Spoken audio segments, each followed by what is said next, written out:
Teman-teman, selamat datang di Tahu Nggak Sih? Yuk cari tahu, Indonesia itu kaya banget ya sama budaya dan bahasa. Setiap daerah punya keunikan tersendiri yang bikin kita bangga. Dari Sabang sampai Merauke, semuanya beda dan unik. Setiap suku punya cerita dan tradisi yang menarik. Nah, salah satunya Jawa Barat, yang sering disebut Tanah Pasundan. Tempat ini punya pesona alam dan budaya yang luar biasa.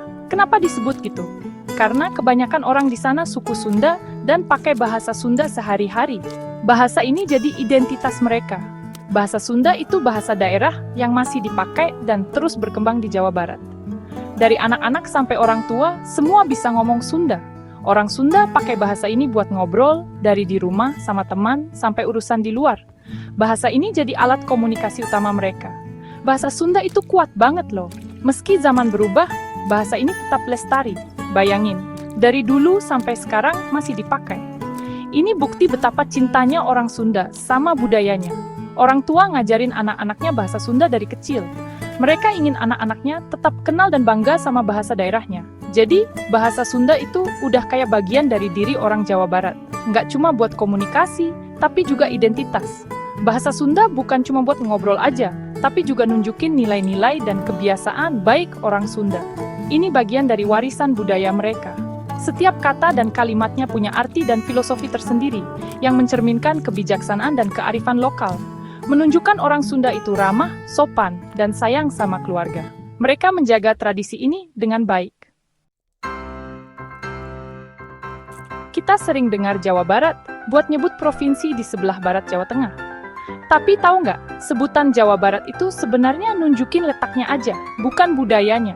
Wilayah ini lebih tepat disebut Tatar Sunda. Nama Jawa Barat itu muncul waktu zaman Belanda dulu. Pemerintah Hindia Belanda bagi Pulau Jawa jadi beberapa bagian, salah satunya Jawa Barat atau West Java.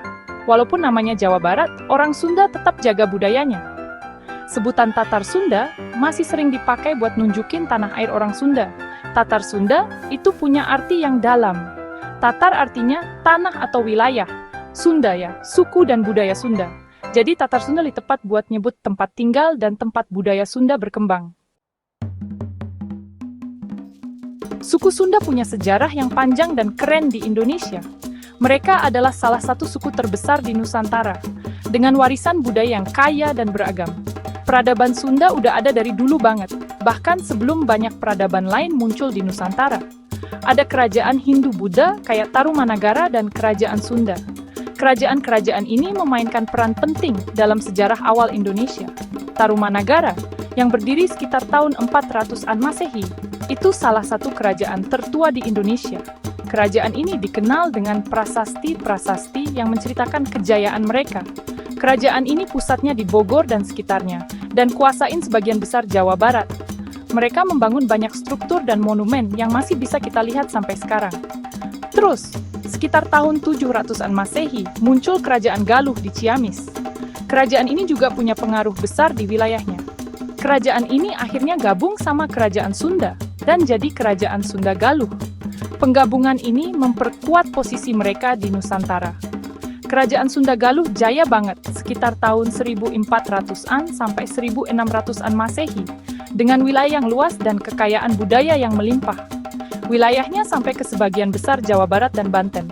Mereka membangun banyak kota dan pusat perdagangan yang penting. Kerajaan-kerajaan ini ninggalin banyak warisan budaya yang masih bisa kita pelajari dan nikmati sampai sekarang, kayak prasasti, candi, dan tulisan-tulisan kuno. Warisan ini memberikan kita wawasan tentang kehidupan dan kepercayaan mereka. Contohnya prasasti Kebon Kopi II di Bogor.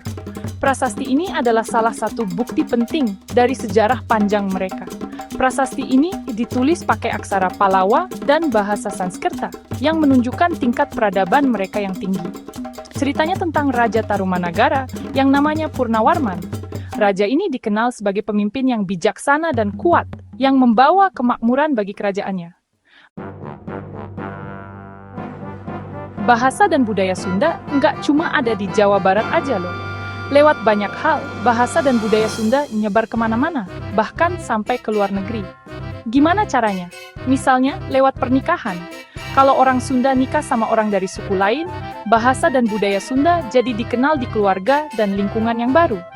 Terus ada juga yang pindah dari Jawa Barat ke tempat lain buat cari kerja atau sekolah. Mereka bawa bahasa dan budayanya.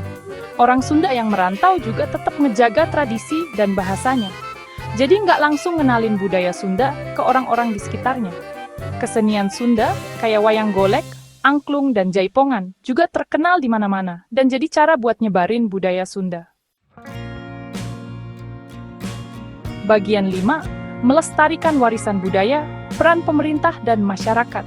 Menjaga bahasa dan budaya daerah itu tugas kita semua, pemerintah dan masyarakat. Di Jawa Barat, banyak cara dilakukan biar bahasa dan budaya Sunda tetap ada. Pemerintah Provinsi Jawa Barat bikin aturan buat melindungi dan mengembangkan bahasa dan budaya Sunda. Contohnya, Peraturan Daerah Provinsi Jawa Barat Nomor 5 Tahun 2003 tentang pemeliharaan bahasa daerah. Aturan ini mewajibkan penggunaan bahasa Sunda di kantor-kantor pemerintah, sekolah, dan tempat umum lainnya. Pemerintah juga ngadain festival budaya, lomba seni tradisional, dan program bahasa Sunda di sekolah-sekolah. Nggak cuma pemerintah, masyarakat Jawa Barat juga penting banget. Banyak komunitas dan sanggar seni yang aktif ngadain kegiatan budaya, kayak latihan gamelan, tari tradisional, dan bahasa Sunda. Bagian 6. Bahasa Sunda di era modern, tantangan dan peluang. Sekarang zamannya udah modern, teknologi canggih banget. Semua orang punya akses ke internet dan gadget canggih. Bahasa dan budaya Sunda juga ngadapin banyak tantangan. Perubahan zaman dan teknologi mempengaruhi cara kita berkomunikasi dan berinteraksi. Globalisasi dan budaya asing yang masuk lewat internet dan TV bisa ngancam bahasa dan budaya daerah, termasuk bahasa Sunda. Pengaruh budaya luar sangat kuat. Salah satu tantangan terbesarnya adalah anak muda sekarang jarang pakai bahasa Sunda. Mereka lebih sering berkomunikasi dalam bahasa Indonesia atau bahasa Inggris. Mereka lebih sering pakai bahasa Indonesia atau bahasa Inggris. Ini bikin khawatir, takutnya bahasa Sunda makin hilang. Ini bikin khawatir, takutnya bahasa Sunda makin hilang. Tapi, zaman modern juga buka peluang baru buat lestarikan bahasa dan budaya Sunda.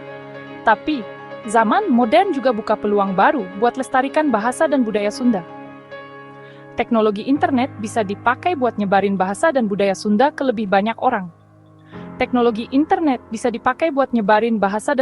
ke lebih banyak orang. Lewat media sosial, website, dan aplikasi, bahasa dan budaya Sunda bisa diakses dengan mudah di mana aja. Lewat media sosial, website, dan aplikasi, bahasa dan budaya Sunda bisa diakses dengan mudah di mana aja. Konten-konten kreatif pakai bahasa Sunda, kayak video, musik, dan game online, bisa bikin anak muda tertarik belajar dan suka sama budayanya sendiri. Konten-konten kreatif pakai bahasa Sunda, kayak video, musik, dan game online, bisa bikin anak muda tertarik belajar dan suka sama budayanya sendiri. Dengan cara ini, bahasa Sunda bisa terus hidup dan berkembang di era modern. Bagian 7. Eksistensi dan identitas Sunda masa kini.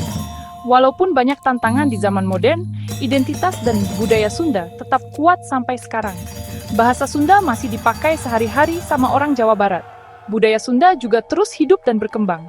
Kesenian tradisional Sunda, kayak angklung, wayang golek, dan jaipongan, masih ada dan banyak yang suka. Bahkan, kesenian Sunda udah terkenal di dunia dan diakui UNESCO sebagai warisan budaya dunia. Identitas Sunda yang kuat ini karena orang Sunda sadar pentingnya menjaga warisan budaya nenek moyang. Anak muda Sunda sekarang, walaupun hidup di zaman modern, tetap bangga sama budayanya. Mereka aktif ikut kegiatan budaya, kayak belajar bahasa Sunda, nari, main musik tradisional, dan ngejaga adat istiadat Sunda. Ini nunjukin semangat melestarikan budaya Sunda masih ada di hati generasi muda. Bagian 8. Kekuatan bahasa, kokohnya budaya. Bahasa dan budaya itu penting banget buat identitas suatu bangsa. Bahasa itu alat komunikasi yang nyatuin masyarakat. Sedangkan budaya itu cerminan dari nilai-nilai, tradisi, dan sejarah suatu bangsa. Bahasa Sunda itu lebih dari sekadar bahasa. Ini identitas, warisan, dan kebanggaan orang Jawa Barat. Lewat bahasa Sunda, nilai-nilai luhur, kebiasaan baik, dan sejarah budaya Sunda diturunin dari generasi ke generasi. Kekuatan bahasa Sunda kelihatan dari banyaknya orang yang pakai bahasa ini di Jawa Barat. Bahasa Sunda nggak cuma kayak di rumah atau sama teman, tapi juga di tempat umum, kayak di media, sekolah, dan kantor pemerintah. Makanya, menjaga bahasa Sunda itu tugas kita bersama.